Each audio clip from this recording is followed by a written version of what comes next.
अस्सलाम वालेकुम व्यूअर्स, क्या हाल है। उम्मीद है सब खैरियत से होंगे। शादी ब्याह हो या ईद का मौका हो या नाश्ते की बात हो तो पायों का जिक्र ना हो तो ऐसा हो ही नहीं सकता। आज मैं शानदार बीफ पाया रेसिपी लेकर आई हूँ जो कि बहुत ही मज़ेदार, फ्लेवरफुल और मुलायम पाए हैं कि आप अगर इस रेसिपी को ट्राई करेंगे तो सब घर वाले आपकी तारीफ़ में और आपके हाथ चूम उठेंगे और भजिए के पाए या लाहौरी पाए इन सबको भूल जाएंगे और आपसे ही खाने की फरमाइश करेंगे।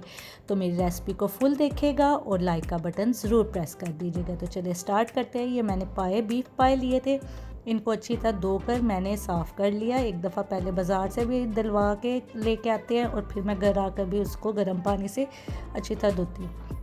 प्रेशर कुकर में हम लेंगे 3 अदद प्याज मैंने बड़े लिए हैं, 1 टमाटर लिया है, अदरक काफ़ी ज़्यादा लेना है। और इसमें सबसे बड़ी बात होती है ये लहसुन की, जो कि लहसुन काफ़ी ज़्यादा मिकदार में पड़ता है। मैंने मिर्चें भी 1 टेबल स्पून डाल दी थी और इस अब डाल दूँगी 2 किलो के करीब मेरे पास पाए हैं, यानी 2 पाए थे बड़े।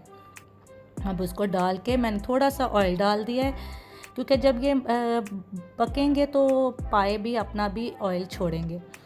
और इसमें मैंने 1 table spoon coriander, 1 table spoon ज़ीरा और नमक अपनी मर्ज़ी के मुताबिक, आप टेस्ट के मुताबिक डाल सकते हैं, और 2 टेबल स्पून मैंने चिली पाउडर डाला है।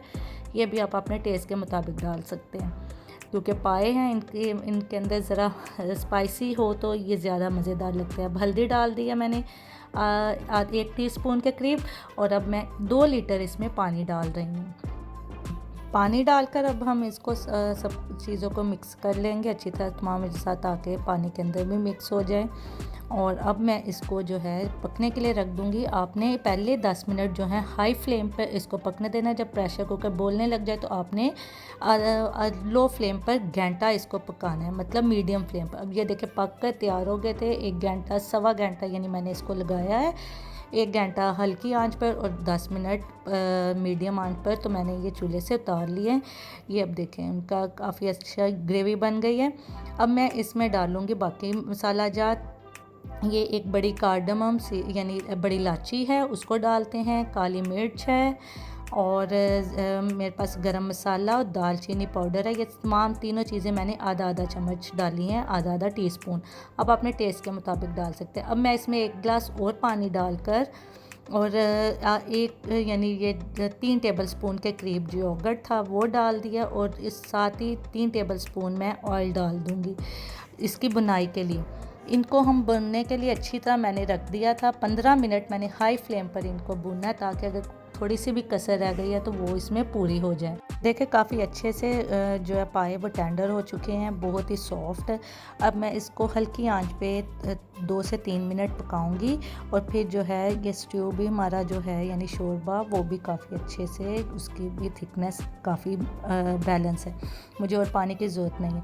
मैंने इसको 2 से 3 मिनट हल्की आंच पे पकने दिया था और ये पक कर तैयार हो गए। ये देखिए काफ़ी मलाई पाए हैं।